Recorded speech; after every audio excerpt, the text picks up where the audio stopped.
Good evening from New York. I'm Chris Hayes. Ron DeSantis' state of Florida is forcing a kind of torture on its residents. That's not my conclusion. It's not my word, in fact. The word comes from Florida resident Peter Rogel. He's a Catholic father of 7, a grandfather of 17, who had to watch his daughter endure unimaginable horror at the hands of the state, which has banned most abortions. As Rogel told the Washington Post, quote, "To me, it's just pure torture. The law has created torture." This is what Ron DeSantis has forced upon this family. Deborah and Lee Dorbert, Peter's daughter and son-in-law, learned 23 weeks into her pregnancy that their child had a condition called Potter syndrome that is incompatible with life. The baby did not develop kidneys and was suffering from a series of other abnormalities of the heart and stomach due to a lack of amniotic fluid. Potter syndrome also causes underdeveloped lungs, and babies who survive to delivery are born unable to breathe. Typically, they suffocate within minutes to hours after birth. After receiving that diagnosis, Deborah and Lee decided they wanted to terminate the pregnancy. Quote, "But as long as their baby's heart kept beating, a doctor would not honor their request." Now, current law in Florida that bans abortions at 15 weeks does have an exception for fatal abnormalities, but the doctors wouldn't say how they reached their decision. The key thing, though, here, and we've seen this in state after state that have so-called exceptions, is the law carries severe penalties, including prison time, for medical practitioners who run afoul of it. So what do you think is going to happen?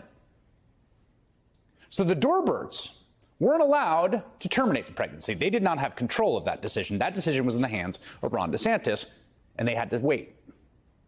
They had to wait 3.5 months until Deborah was close to full term to have labor induced.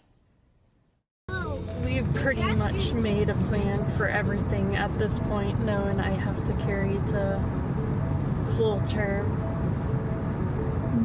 So we kind of have come to accept that. I mean, we don't have any choice but to accept those terms. It's exhausting. Just the anxiety and the depression and, you know, carrying a baby and knowing what's about to happen. It's mentally, it's challenging.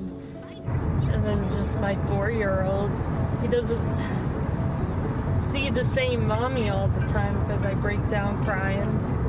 He's wiping my eyes and telling me it's okay. So I know it's probably hard on him seeing me sad.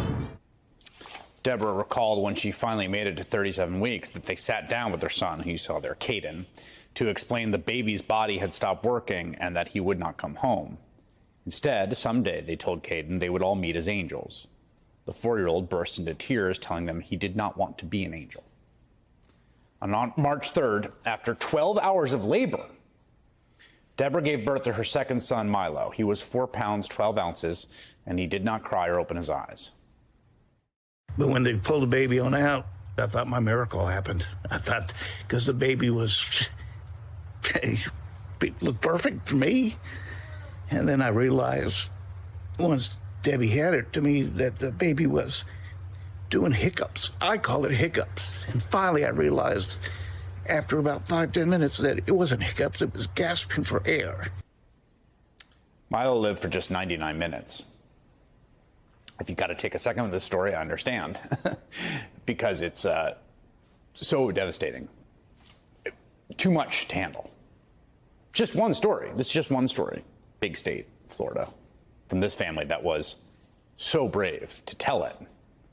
But we know there are many others, innumerable others like it, that we don't know, that we haven't heard about it. And there will be many more in Florida and in all of the states that have adopted the Republican vision of control of people's bodies and their families.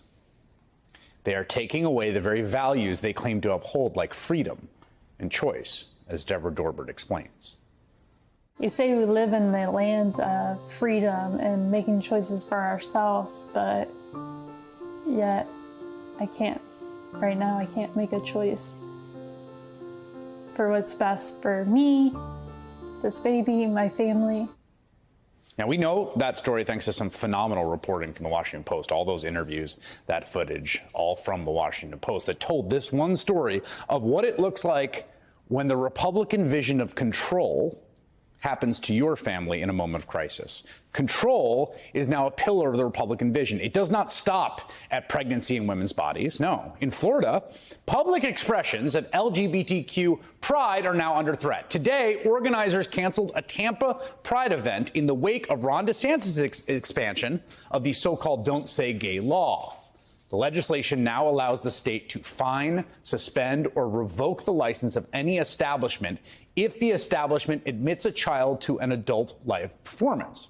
Now, while the text does not specifically mention drag performances, a handout from the governor's news conference Wednesday stated that drag shows are considered live performances, quote, without serious literary, artistic, political, or scientific value for the age of the child present, as the law describes it.